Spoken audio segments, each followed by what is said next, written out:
আমি ঘরে তৈরি করব কেক। আপনার তার জন্য আমি নিয়েছি 2 থেকে আড়াই কাপ ময়দা এবং চিনি গুঁড়ো করে নিয়েছি 2 থেকে আড়াই কাপ, আর একটু দুধ গরম করে নিচ্ছি।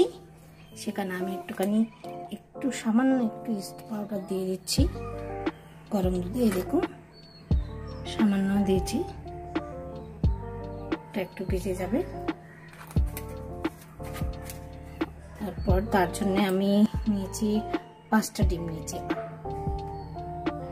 তারপর নিয়েছি আমি দেখুন ভ্যানিলা এসেন্স নিয়েছি, আর ফ্লেভারের জন্য নিয়েছি লেমন ইয়েলো লিকুইড। তার মধ্যে আমার তেল লাগবে 2 থেকে আড়াই কাপ সাদা তেল, সেটাও আমি দেখাচ্ছি। এখন প্রথমে আমি ডিমটা একটুখানি ফাটিয়ে নেব। ডিমটা আগে প্রথমে ফাটাতেই হবে ভালো করে। আমি সামান্য একটু নুন দিয়ে দিলাম।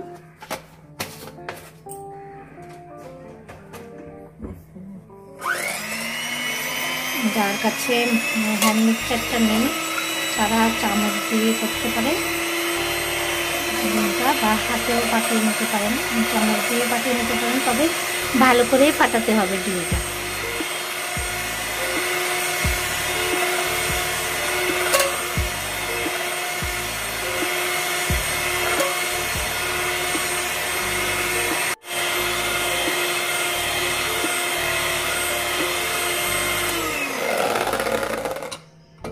আমি এখানে ভ্যানিলা এসেন্সটা এখন মিক্স করে দেবো,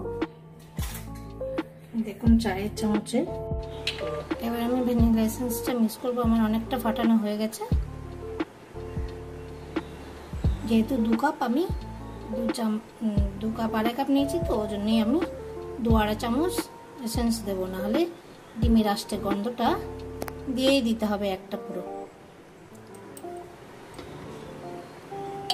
তারপরে দেবো আমি গরম দুধ, যেটা ইস্ট পাউডার একটু দিয়ে ভিজিয়ে রেখেছিলাম। এটা চাইলে আপনারা নাও দিতে পারেন, ইস্ট পাউডার আমার ছিল বলেই দিয়েছি, না দিলেও কোনো ব্যাপার না। যে দিয়ে দিলাম দুধটা। এবার আমি দেবো বেকিং পাউডার।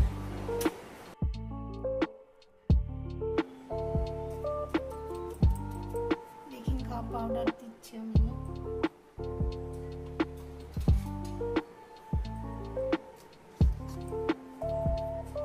দেখুন একটা বেকিং পাউডার আনিয়ে রাখলে সুবিধে, নাহলে খাবার সোডা থাকলেও এই এতটুকু দিয়েছি, 1/2 চামচ। হ্যাঁ,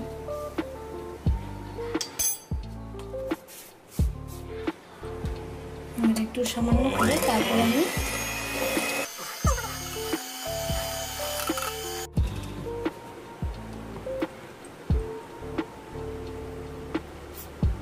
আপনার কাছে যদি বাটার থাকে তো বাটার যদি দেন তাহলে তেলটা অতটা দিতে হবে না, কিন্তু আমার কাছে বাটার নেই, যেহেতু আমি তেল দিয়ে করছি, ওই জন্যই 2 কাপেই দিয়ে দিচ্ছি।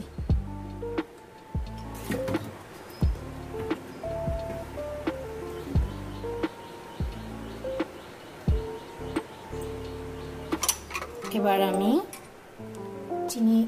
চিনি যেটা গুঁড়ো করে রেখেছি সেটাও দিয়ে দিচ্ছি।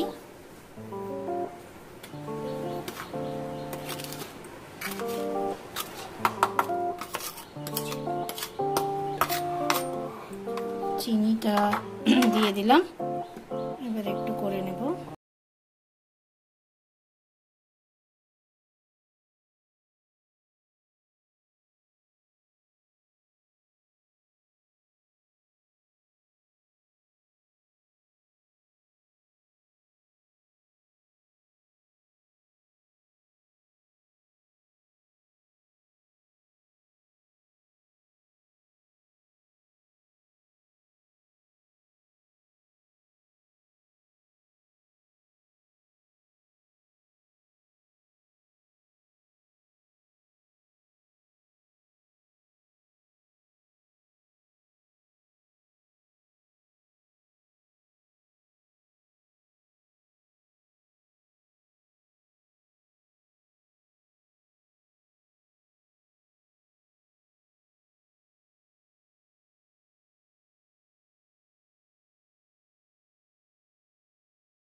লাগিয়ে নিলাম তেলটা।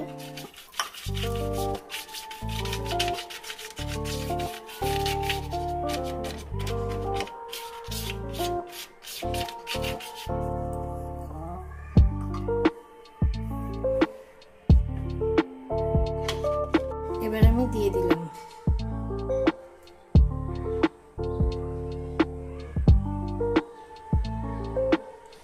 অল্প 1 কাপের মতো দিলে এটা আমার তাড়াতাড়ি হয়ে যাবে এবং সুন্দর হয়ে যাবে।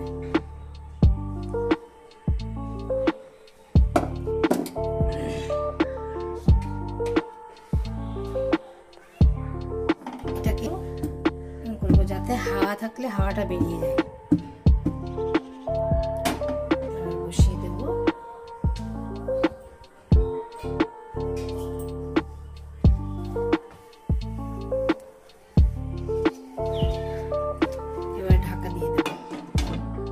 ঢাকা দিয়ে এই জায়গাটা আমাকে সিল করতে হবে।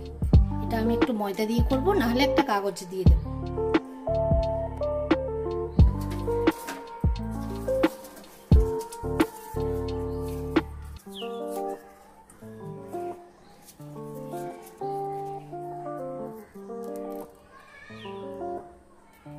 একটু কাগজ দিয়ে দিলেও হয়ে যায়, তবে ময়দা দিলে বেটার।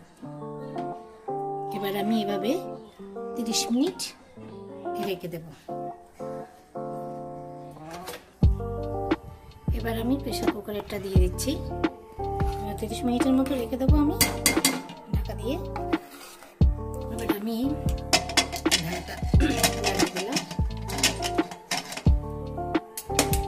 কি করবো, আমি সিটিটা তুলে নেব। এটা কিন্তু দেব না। এবার আমি 30 মিনিট দেখে নেব। তার আগে যদি মনে হয় গন্ধ সুন্দর বেরিয়েছে, তখন আমি একটা কিছু দিয়ে বা এটা খুলে একবার দেখে নিতে পারি, কোনো অসুবিধা হবে না। ঠিক আছে, ফিরে আসছি আবার।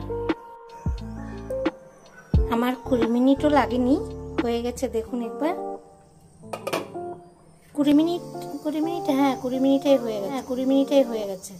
এই দেখুন আমি দিচ্ছি ছুঁয়ে থেকে, মানে তাহলে এটা হয়ে গেছে। আমি এবার নামিয়ে নেব। পেছনটা একবার দেখে নিই, কারণটা একটু লেগেছে। এটা আমি পরিষ্কার করব কি করে সেটাও দেখিয়ে দেব। একটুখানি লেগে গেছে, আমার আরো আগে দেখা উচিত ছিল।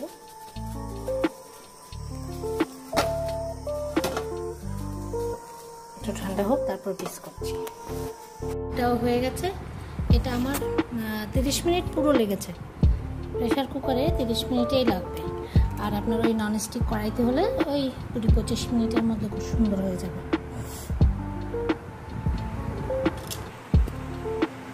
নিশ্চয়ই দেখুন যে কালো হয়েছে। এই জায়গাটা আমি কি করে পরিষ্কার করব, এই দেখুন এখানে এরকম করে পরিষ্কার করে নিলে, এরকম করে একটু হালকা করে নিলে, হালকা হাতে করতে হবে কিন্তু।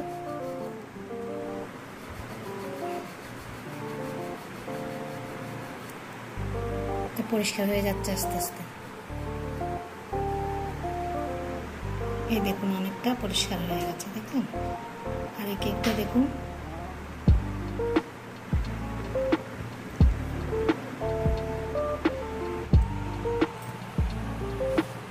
এই দেখুন আমার কেক বানানোর রেসিপি। যদি ভালো লাগে শেয়ার করবেন, লাইক করবেন, সাবস্ক্রাইব করবেন, আর সবশেষে বেল আইকনটা প্রেস করবেন, যাতে পরবর্তী রেসিপি সহসা পেয়ে যান। নমস্কার বন্ধুগণ।